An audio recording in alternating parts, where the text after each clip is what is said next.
To all of my regular listeners and all the ships at sea around the world, it's me, William Cooper, speaking to you from the dead, where I have indeed seen the light, and I turned it off. One of the most disgraceful acts which stain the annals of the Templars, says even one of their ardent admirers, occurred in the year 1155, when Bertrand de Blancford, whom William of Tyre calls a, quote, pious and God-fearing man, unquote, was master of the order. In a contest for the supreme power in Egypt, which the viziers, bearing the proud title of Sultan, exercised under the phantom caliphs, Sultan Abbas, who had put to death the caliph, his master, found himself obliged to fly from before the vengeance of the incensed people. With his harem, his own and a great part of the royal treasures, he took his way through the desert. Well, a body of Christians, chiefly Templars, lay in wait for the fugitives near Ascalon. The resistance offered by the Moslems was slight and very ineffectual. Abbas himself was either slain or he fled, and his son, Nasiruddin, professed his desire to become a Christian. The far larger part of the booty, of course, fell to the Templars, but this did not satisfy their avarice. They sold Nasiruddin to his father's enemies for 60,000 pieces of gold. Now, if you think that's a lot of money in this day and age, it was a veritable king's ransom in that. And they stood by to see him bound hand and foot and placed in a sort of cage or iron latticed sedan on a camel to be conducted to Egypt, where death by protracted torture awaited him. It was not the Templars alone, folks, who were guilty of arrogance and worse. The Hospitaliters had deteriorated from their first fine beginnings, and the annals of both orders are not innocent of unpleasantness, though they are indeed well filled with tales of glory. The Hospitaliters, for instance, refused to pay tithes to the Patriarch of Jerusalem, even going so far as to erect immense buildings in front of the Church of the Holy Sepulchre as a practical demonstration of their own importance. And when the Patriarch entered his church, they rang their bells so loudly that he could not make himself heard. There is an occasion recorded when, quote, the congregation was assembled in church, the Hospitaliters rushed into it in arms and shot arrows among them as if they were robbers or infidels. These arrows were collected and hung up on Mount Calvary, where Christ had been crucified, to the scandal of these recreant knights. On applying to Pope Adrian IV for redress, the Syrian clergy found him and his cardinals so prepossessed in favor of his enemies, bribed by them, in fact, as was said, that they had no chance of relief, unquote. This, then, folks, was the background of the rise of the Templars and the flavor of their environment.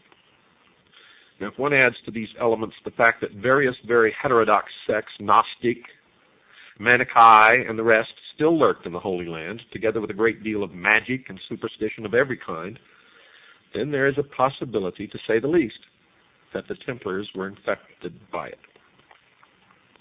The facts indeed show that they were not only infected, but taken by it, and were initiated into not only the branch known as the Assassins, but veritably arose from the secret sects in Syria. The contention which has been made that such heresies and archaic religions and practices did not survive until the Templar period is demonstrably false. Although much play has been made of it by those who would defend the order, for do such sects not endure there until this very day? Well, this is not to say that the Templars were guilty of the practices which formed the substance of the confessions later to be wrung from them by barbaric torture, which we will examine in due course. But a secret tradition and magical rites may well have played a part in their hidden lore and practices. It should also be remembered, folks, that towards the end there were Templars who were of actual Palestinian birth, who would have every opportunity of absorbing the unorthodox beliefs of the many schools of a magico-religious nature which existed in the area. The Grand Master Philippe of Nablus in 1167, for instance, was a Syrian, and many crusaders were Levantine lords, whatever their original blood, speaking Arabic with perfection. It was in 1162 that the Magna Carta of the order was obtained by the Templars. The bull Omne Datum Optimum, often described as the keystone of their power. And through this instrument, they were able to consolidate their authority and preserve their secrets against intrusion. They were to find, too, that it did much to excite the envy of their opponents. Pope Adrian IV had died. The two rival popes were elected, Alexander III by the Sicilian group and Victor III by the imperial party. At first, the Templars acknowledged Victor, but in 1161 they switched their allegiance to Alexander. There was probably some sort of secret arrangement behind this, for by January 7th of the following year, the famous bull was issued. By the terms of this document, the Templars were released from all spiritual ties except to the Holy See itself. They were permitted to have special burial grounds in their own houses. They could have chaplains of their own. They had no tithes to pay, which in that day and age was miraculous, and were allowed to receive tithes, which was absolutely incredible. Nobody who had once entered the order could leave it, except to join one with a stricter discipline. The stage, dear listeners, was set for clerical hatred of the Templars and Hospitaliters, who had similar privileges and in fact were one and the same and still are today, although the advantages to the Pope from the combined support of these two orders could hardly be overestimated. In 1184, an incident occurred which inspired a great deal of distrust of the order, although the rarity of its occurrence should have underlined the fact that it was nothing of much consequence. You see, the English knight Robert of St. Albans left the Templars, became a Moslem, and led an army for Saladin against Jerusalem, then in the hands of the Franks. The charge against the Templars that they were secret Mussulmans or allies of the Saracens does not seem borne out by the fact that Saladin accused them of treacherous truce breaking and other crimes, and unlike his usual chivalrous self, took a solemn oath that he would execute such Templar captives as he could obtain as, quote, beyond the limits of Islam and infidelity alike, unquote. Nor did they make any attempts to invoke any religious bond with Saladin when they were captured. As we know from the Arabic life of Saladin, written contemporaneously by his secretary, Qadi Yusuf. Strong evidence of this is given in the events which followed the terrible Battle of Hattin. 2 years before, Saladin had made a pact with the assassins that they would give him a free hand to continue his holy war against the Franks, which we discussed on an earlier program. On July the 1st, 1187, he captured Tiberias. He attacked nearby Hattin at dawn on Friday, July the 3rd. 30,000 Christians were captured, including the king of Jerusalem. No Templar, not one, is mentioned in the detailed Arab account as asking for mercy on religious or any other grounds, although all knew that Saladin had issued a war cry, quote, come to death, Templars, unquote. The Grand Master, Gerard of Rydfort, and several other knights were among those taken. Saladin offered them their lives if they would see the light of the true faith. Well, according to history, none accepted. And all these knights were beheaded except, admittedly, the Templar Grand Master.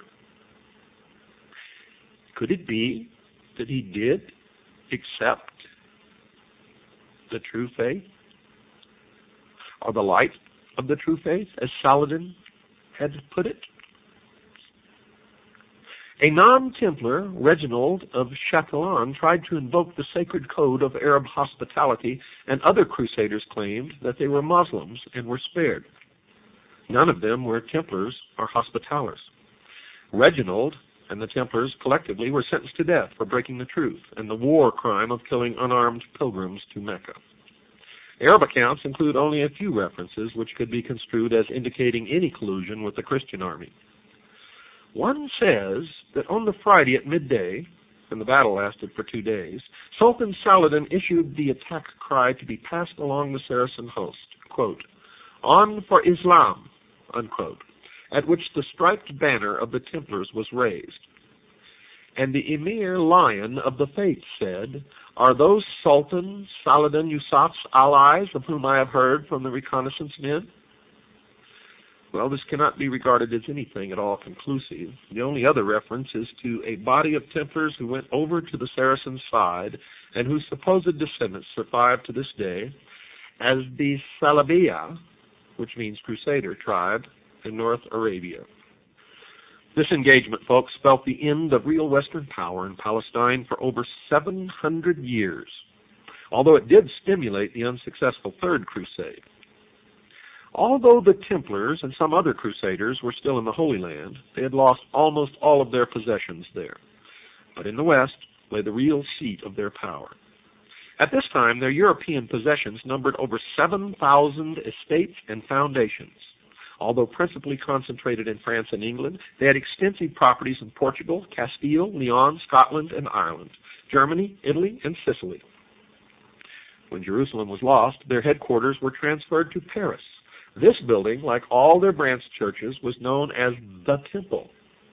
It was here that the French king Philippe the Fair took refuge in 1306 to escape a civil commotion. It is said that this visit gave him his first insight into the real wealth of the order. Now remember, the wealth was not for the members, for they practiced the first true socialism, international socialism, or communism. The fabulous treasures which his host showed him, giving the bankrupt monarch the idea to plunder the knights on the pretext that they were dominated by heresies. Philippe the Fair was not entirely without some grounds for attacking the Templars. For in 1208 we find Pope Innocent III, a great friend of the order, censuring them publicly for, quote, causing their churches to be thrown open for Mass to be said every day with loud ringing of bells, bearing the cross of Christ on their breast, but not caring to follow his doctrines which forbid giving offense to the little ones who believe in him. Following the doctrines of demons, they affixed their cross of the order upon the breast of every kind of scoundrel, asserting that whoever, by paying 2 or 3 pence a year, became one of their fraternity, could not, even if interdicted, be deprived of Christian burial. And thus they themselves, being captive to the devil, cease not to make captive the souls of the faithful, seeking to make alive those whom they knew to be dead. Unquote. The first sign of an attempt to bring some sort of physical restraint upon the Templars came from Henry III of England. For in 1252 he hinted that he might try to seize some of the property of the order. Quote, "You prelates and religious," he said, "especially you Templars and Hospitaliters, have so many liberties and charters that your enormous possessions make you rave with pride and haughtiness. What was imprudently given must therefore be prudently revoked, and what was inconsiderately bestowed must be considerately recalled." Unquote. Those were the words of the king. The master of the Templars immediately replied, quote, "What sayest thou, O king? Far be it that thy mouth should utter so disagreeable and silly a word. So long as thou dost exercise justice, thou wilt reign. But if thou infringe it, thou wilt cease to be king." Unquote. Now remember that the Knights Templar at that time were the very first international bankers. They were the wealthiest order, wealthiest group then known in the world, even surpassing the kings of the different countries that existed. And even though the Hospitaliters were created before the Knights Templar, eventually the two became the same order, though to the public and to the rulers of Europe, they were different orders with different names. The haughty Templars of the 14th century owned land and revenues, gained steadily in honor and importance. They might have had thrones had they wanted them, for such was their power towards the end that, banded together, as one historian points out, they could have overcome more than one of the smaller countries of Europe. Perhaps, though, they aimed even higher than that. If their eventual aim was world hegemony, they could not have organized themselves better or planned their aristocratic hierarchy more thoroughly. And you will see that that's been carried over even onto the modern day. The pride, arrogance, and complete confidence and self-sufficiency of the order is something which shows through even the least inspired pages of the chroniclers. Their power was legendary. Everywhere they had churches, chapels, tithes, farms, villages, mills, rights of pasturage, of fishing, of venery, of wood.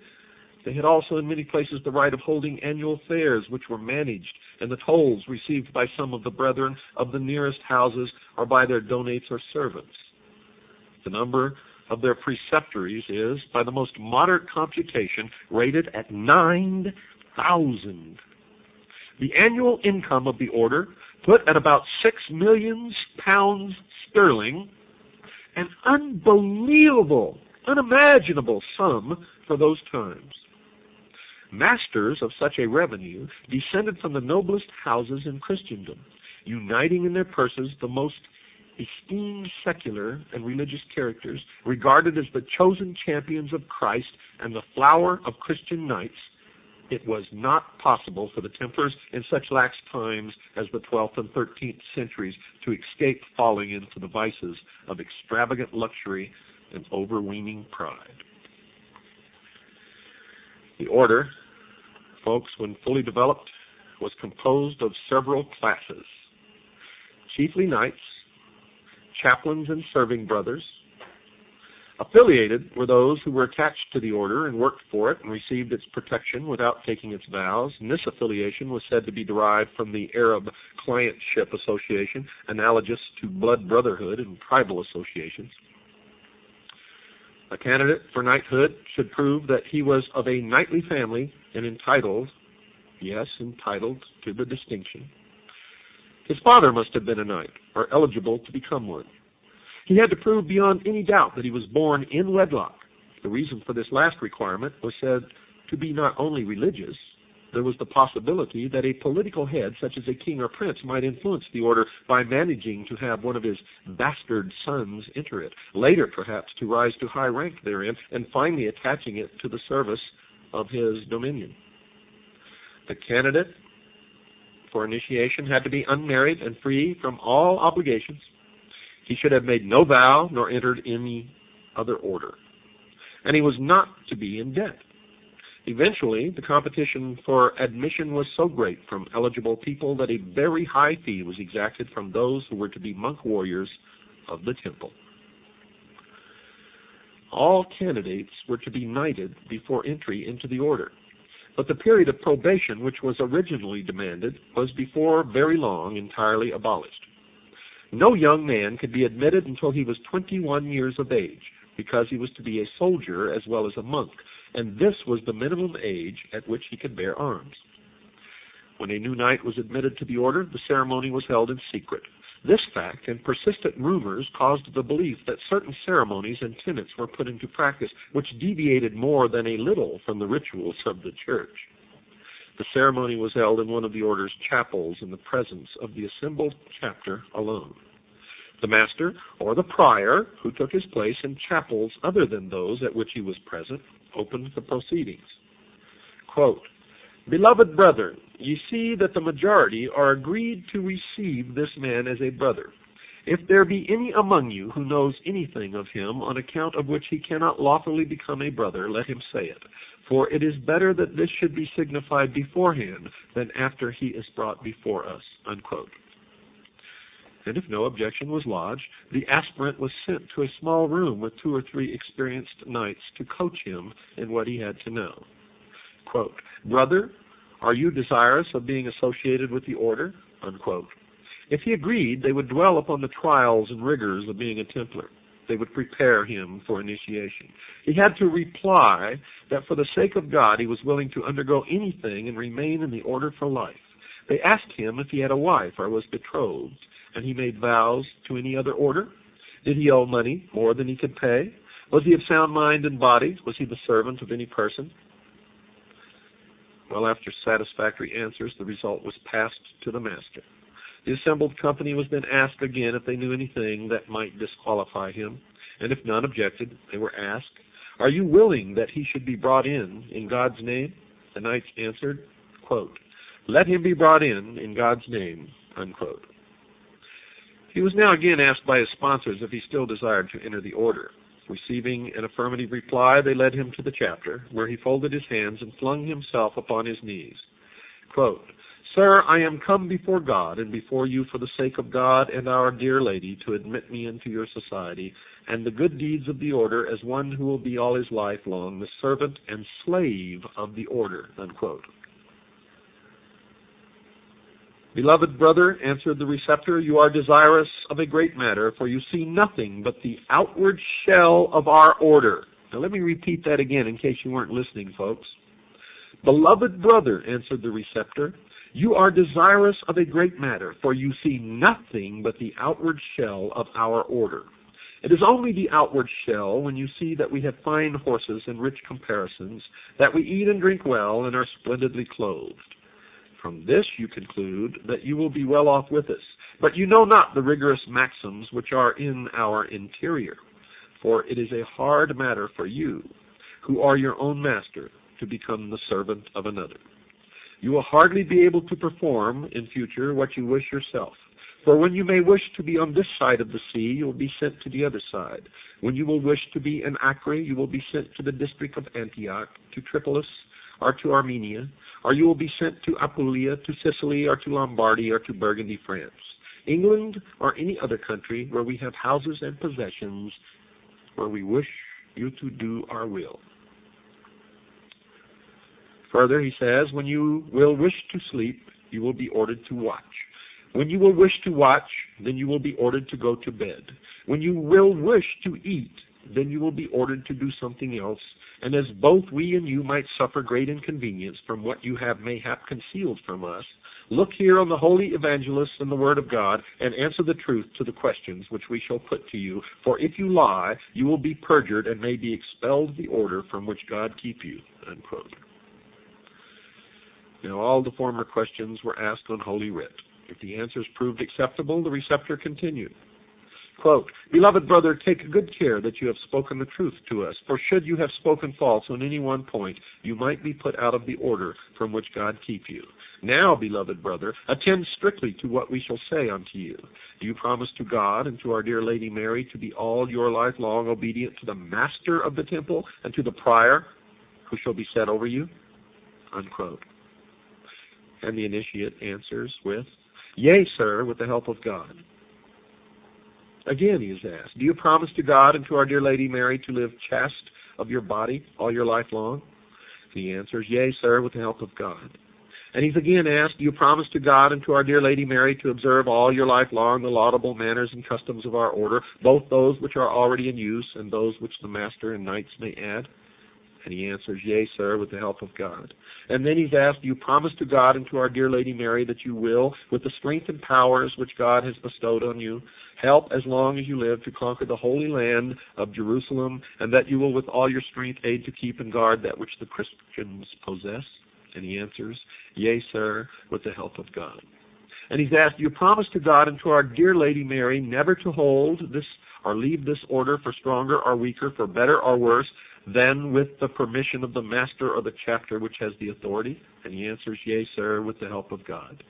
And then he's asked, "Do you finally promise to God and to our dear Lady Mary never to be present when a Christian is unjustly and unlawfully despoiled of his heritage, and that you will never by counsel or by act take part therein?" And he answers, "Yea, sir, with the help of God." And then, "In the name then of God and our dear Lady Mary, and in the name of St. Peter of Rome and of our Father the Pope, and in the name of all the brethren of the temple, we receive to all the good works of the order which have been performed from the beginnings and shall be performed to the end. You, your father, your mother, and all of your family, whom you will let have share therein. In like manner do you receive us to all the good work which you have performed and shall perform. We assure you of bread and water and the poor clothing of the order and labor and toil enow." Unquote. Then the candidate was admitted. Don't go away, folks. I'll be right back after this very short pause.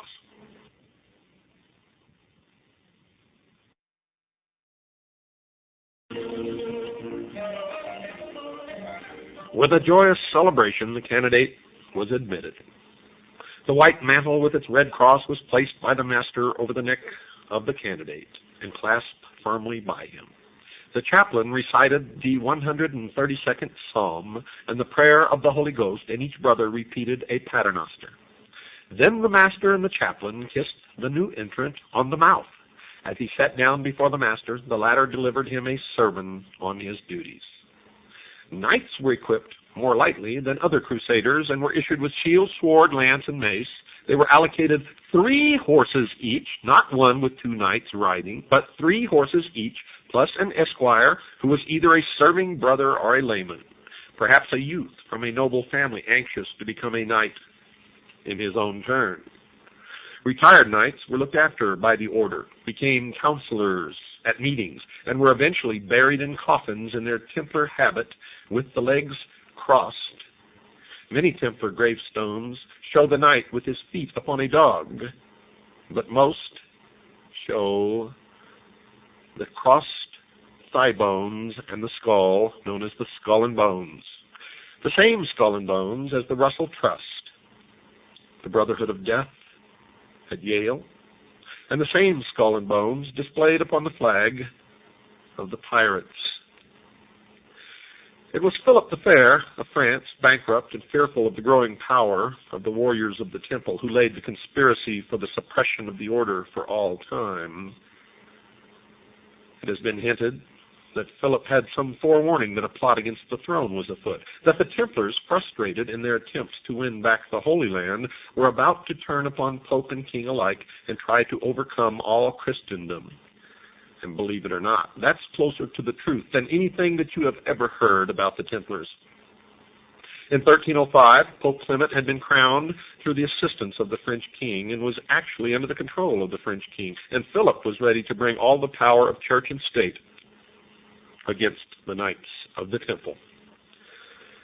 There had been continued rivalry between the Templars and the Hospitaliters on the surface. Underneath, they were one and the same. And Clement, 6 months after his enthronement, wrote asking them to visit him for a conference, ostensibly for the purpose of making plans for aiding the kings of Armenia and Cyprus. The Pope was, however, hoping that he could effect a reconciliation between the 2 orders, which would in turn strengthen his own position as their only ultimate head. William de Villaret, master of the hospital, was fully engaged in an attack upon the Saracens of Rhodes when the invitation arrived, and could not obey it. But Jacques DeMolay, Grand Master of the Temple, decided to accept. He handed over the defense of Limassol in Cyprus to the order's marshal, collected 60 knights, packed 150,000 gold florins plus much other treasure, and set sail for France. At Paris, DeMolay was received with honors by the king who was plotting his downfall. In Poitiers, he met Clement and discussed the possibilities of a fresh crusade. DeMolay opined that only a complete alliance of all Christendom could be of any avail against the Moslems, and that the amalgamation of the 2 orders was not a good idea. The Grand Master returned to Paris, and almost at once rumors began to circulate about certain serious charges to be preferred against the order. Troubled at this campaign, the Master, together with Rimbaud de Queyron, preceptor of Outremer, Geoffrey de Gonville, preceptor of Aquitaine, and Hugh de Parado, preceptor of France, returned to Poitiers to justify the order before the Pope. An audience took place about April of 1307 in which the Pope mentioned the charges which had been made. The commission understood that their answer satisfied Clement and returned to the capital in good heart. But this, dear listeners, was only the beginning. The method by which the charges were originally said to have been made was through a former Templar who had been expelled from the order for heresy and other offenses. The Squin Deflexion found himself in prison, together with another man, a Florentine named Nofodie, and they thought or were told that they could obtain their release and a pardon for the crime of which they were currently accused if only they would testify against the order. One account has it that Deflexion called for the governor of the prisoners, saying that he had a disclosure to make which he could tell the king personally, and which would be more to him than the conquest of an entire kingdom. Another chronicle has it that both men were degraded Templars and had been actively engaged in the revolt against the king, during which Philip had been forced to take refuge with the Templars. It is further stated that Cardinal Cantilupo, the Chamberlain to the Pope, who had been in association with the Templars since he was 11 years old, had confessed some of their doings to his master. 10 main charges were made by Deflexian against the order. 1. Each Templar, on his admission, swore never to quit the order and to further its interest by right or wrong. 2. The heads of the order are in secret alliance with the Saracens, and they have more of Mohammedan infidelity than Christian faith. And proof of the latter includes that they make every novice spit upon the cross and trample upon it and blaspheme the faith of Christ in various ways. 3. The heads of the order are heretical, cruel, and sacrilegious men. Whenever any novice, on discovering the iniquity of the order, tries to leave it, they kill him and bury the body secretly by night. They teach women who are pregnant by them how to procure abortion and secretly murder such newborn children. 4. They are infected with the errors of the Fraticelli. They despise the Pope and the authority of the Church. They scorn the sacraments, especially those of penance and confession.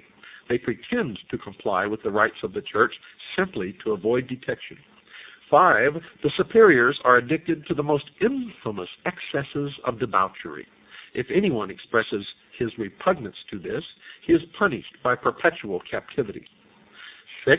The temple houses are the receptacle of every crime and abomination that can be committed. 7. The order works to put the Holy Land into the hands of the Saracens and favors them more than the Christians. 8. The master is installed in secret, and few of the younger brethren are present at this ceremony. It is strongly suspected that on this occasion he repudiates the Christian faith or does something contrary to right. 9. Many statues of the order are unlawful, profane, and contrary to Christianity. In fact, some of them are stone penises. The members are therefore forbidden under pain of perpetual confinement to reveal them to anyone. 10. No vice or crime committed for the honor or benefit of the order is held to be a sin. Now, these charges were later augmented by others which were collected through testimony from other enemies of the order, and included such assertions as the use of the phrase, Ya Allah, which means, O Allah, and the adoration of an idol called the head of Baphomet. In fact, the head of Baphomet was not an idol that they worshipped, but represented the receptacle of the intelligence, or the seat of intelligence, the brain. The light, Lucifer, the gift of intellect, primordial knowing, and that is what really the object of veneration was. Philip and his advisors prepared in great secrecy for the descent upon this powerful organization, the Knights Templar, and on the 12th of September, 1307, sealed letters were sent to all the governors and royal officers throughout France, instructing them to arm themselves on the 12th of the next month and open the sealed orders, and to act upon them forthwith by the morning of Friday, October the 13th. And on that date, almost every Templar in France was in the hands of the king's men, and thus was born the legend that Friday the 13th is an unlucky day. And notice that it was October Friday the 13th, the very first October surprise. Hardly one seems to have had any warning, but they did, because before the king acted, the Templars had moved their wealth, their treasure, their holdings out of the country of France. On the day before his arrest, the Grand Master had actually been chosen by the king to be a pallbearer at a state funeral. The secret orders had it that all Templars were to be seized, tortured, and interrogated. Confessions were to be obtained from them. Pardon might be promised only if they confessed, and all their goods were to be expropriated. But the only thing that they really got were the actual real estate property held by the Templars in France and nowhere else. None of the gold, none of their wealth, none of their jewels, none of their treasures, none of the relics that they had recovered from the Holy Land were ever found. The king himself took possession of the temple at Paris as soon as the Grand Master and his knights were arrested. The next day, the University of Paris assembled, together with canons and other functionaries and ministers, and the chancellor declared that the knights had been proceeded against for heresy. 2 days later, the university met in the temple, and some heads of the order, including the Grand Master, were interrogated. They are said to have confessed to 40 years' guilt, whatever that means. Now, whether DeMolay and others confessed on that occasion or not, the king was emboldened to publish an accusation in which he called the knights polluters of the air and devouring wolves. A public meeting was called in the royal gardens and addressed by monks and representatives on this subject. Edward II was the son-in-law of the French Philippe, and to him was sent a priest who invited the English monarch to act at once against the order in Britain. Well, Edward almost at once wrote to say that the charges seemed to him to be incredible. But Pope Clement wrote on November the 22nd to London, assuring Edward that the master of the temple had confessed of his own free will, that knights on their admission to the order denied Christ, others had admitted idolatry and other crimes.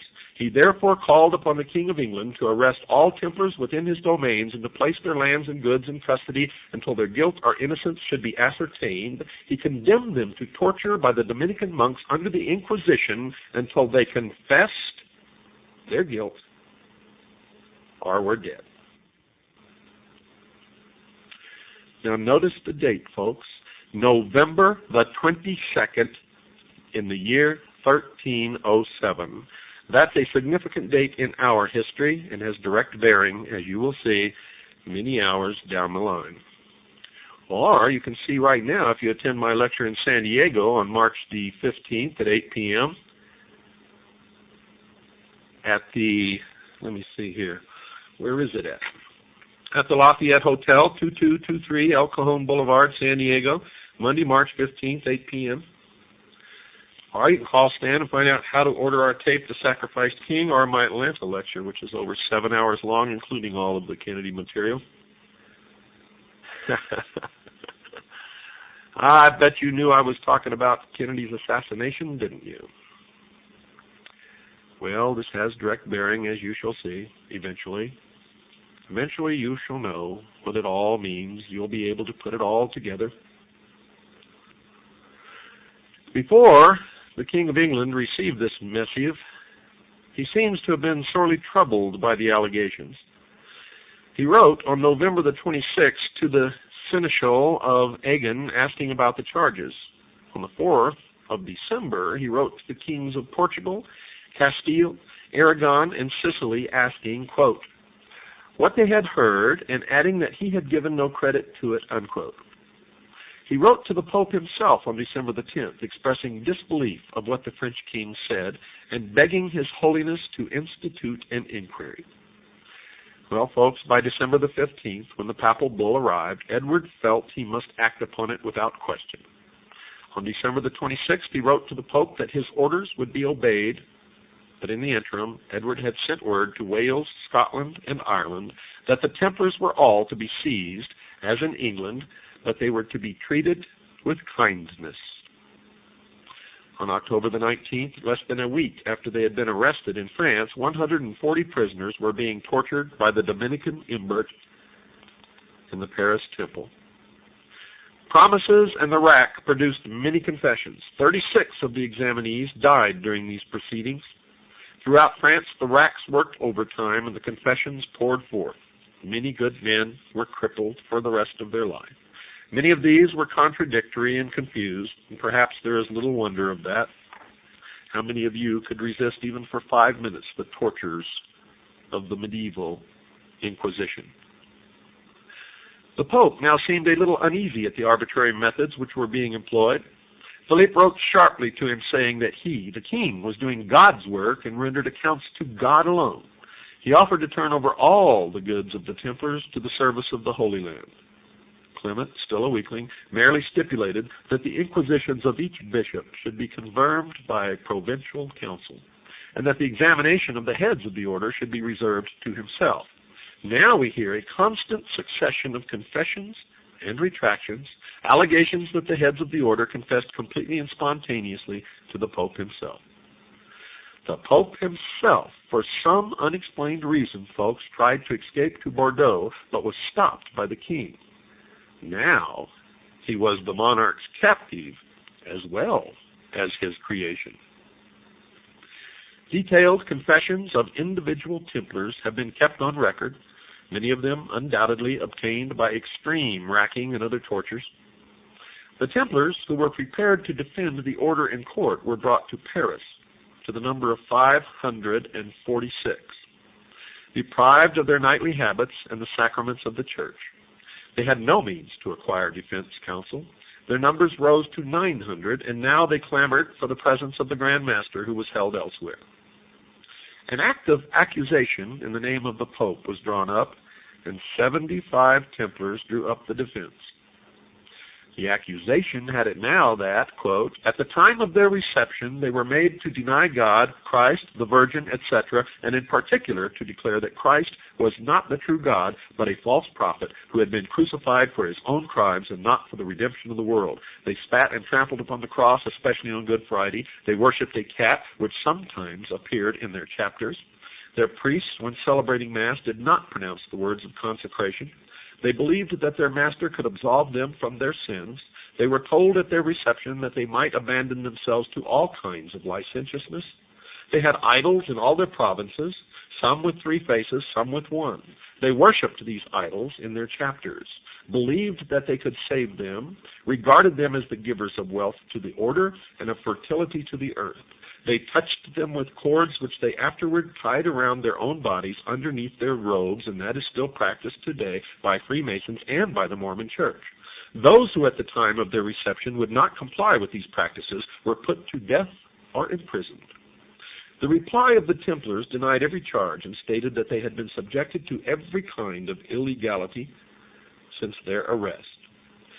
54 of the knights who had volunteered to defend the order were committed to the flames, having been declared relapsed heretics before the trials had even started. And you'll see this number 54 crop up later, and even in the modern day. And sometimes it's 54 plus 1, the Grand Master, who later was burned at the stake. 4 years to the day after the first arrests, the Pope led a convocation of 114 bishops to come to a final decision about the Templar order. Well, folks, the prelates of Spain, England, Germany, Denmark, Ireland, and Scotland called for the Templars to be allowed to defend themselves.